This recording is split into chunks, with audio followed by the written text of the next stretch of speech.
থেকে 6 বার করব, শুধু বাঁ দিক দিয়ে নিচ্ছি। হয়ে গেল, এবার ডান দিক দিয়ে নেব।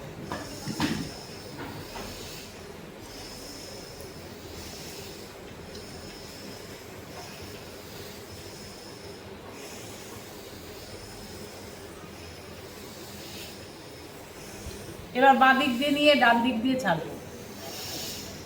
বাঁ দিক দিয়ে নিলাম, ডান দিক দিয়ে ছেড়ে দিলাম। আবার বাঁ দিক দিয়ে নিলাম, ডান দিক দিয়ে ছেড়ে দিলাম। আবার বাঁ দিক দিয়ে নিলাম, ডান দিক দিয়ে ছেড়ে দিলাম। আবার বাঁ দিক দিয়ে নিলাম, ডান দিক দিয়ে ছেড়ে দিলাম। অন্য নাকের ফুটোটা যেন পুরো বন্ধ থাকে, ঠিক আছে? চোখ বন্ধ করে আমরা শ্বাসের দিকে ধ্যান দেবো। এই এত চারদিকে আওয়াজ, তার মধ্যে কিন্তু আমাদের শ্বাসটাকে কন্ট্রোল করতেই হবে। হয়ে গেল। এবারে আমরা দুদিক দিয়েই নেব, দুদিক দিয়েই ছাড়বো, যেটা নর্মালি করি, ঠিক আছে? তাহলে অনুলোম বিলোম প্রাণায়াম করব।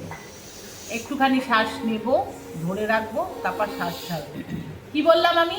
একটুখানি শ্বাস নেব, ধরে রাখবো, তারপর ছাড়বো। আবার নেব, আবার ধরে রাখবো, তারপর ছাড়বো। অনুলোম বিলোম প্রাণায়াম আর নাড়ি শোধন প্রাণায়ামের মধ্যে পার্থক্য আছে। নাড়ি শোধন প্রাণায়াম নিয়েই ছেড়ে দেয়, আর অনুলোম বিলোম প্রাণায়াম একটুখানি ধরে রাখে। তাহলে কি হয়? অনুলোম বিলোমের এফেক্টটা বেশি পাওয়া যায়, ঠিক আছে? যে কোনো জিনিসে যখনই তুমি কুম্ভক করবে, শ্বাসটাকে হোল্ড করে ধরে রাখাটাকে বলে কুম্ভক। কুম্ভক করবে, তার এফেক্ট বেশি পাবে। তুমি যখন আসন করছো, তখন যদি তুমি শ্বাসকে ধরে রেখে দাও পেটে, হ্যাঁ, বক্রাসন করছো আর পেটে শ্বাস ধরে রাখছো, তোমার কিন্তু এফেক্ট বেশি পাবে। যেহেতু আমরা এবার করবো অনুলোম বিলোম প্রাণায়াম, শ্বাসকে ধরে রেখে করো। ধরে রাখলাম একটু শ্বাসকে, তারপরে দিকে শ্বাস ছাড়লাম। আবার শ্বাস নিলাম, ধরে রেখে দেবো।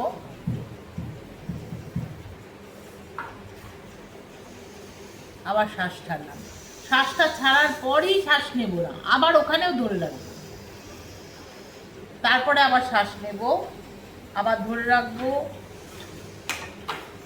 তারপর শ্বাস ছাড়বো।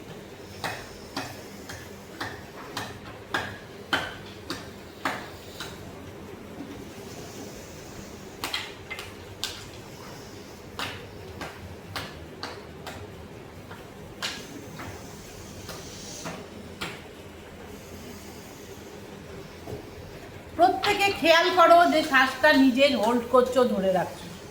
আমি কিন্তু বুঝতে পারছি না বাইরে থেকে তোমরা শ্বাসটা ধরে রাখছো না ছেড়ে দিচ্ছ। নিজেরাই খেয়াল করবে, ধরে রাখবে। আমি কমেন্ট করতে পারি, কিন্তু তোমাকে প্রথম দেখবে একটু হতে চাইবে না, তারপর খুব মনোযোগ যখন দেবে, শ্বাসের ওপর মনোযোগ যখন খুব বেশি দেবে, তখনই কিন্তু শ্বাসটা তুমি ধরে রাখতে পারবে। এবং তার জন্য অবশ্যই আমরা চোখ বন্ধ করতে বলি। প্রাণায়ামে কোনো সময় চোখ খুলে রাখতে বলি না, কারণ হচ্ছে প্রাণায়াম চোখ কী করে, আমাদের বাইরে রং জিনিসপত্রকে আকর্ষণ করে।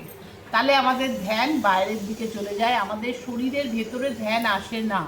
ওই জন্য আমরা সব সময় প্রাণায়াম করার সময় বলি শ্বাসকে ধরে রেখে দিয়ে এবং চোখকে বন্ধ করে মনকে শান্ত করে করতে। অবশ্য প্রাণায়াম করলে কিন্তু মন অটোমেটিকই শান্ত হয়ে যায়।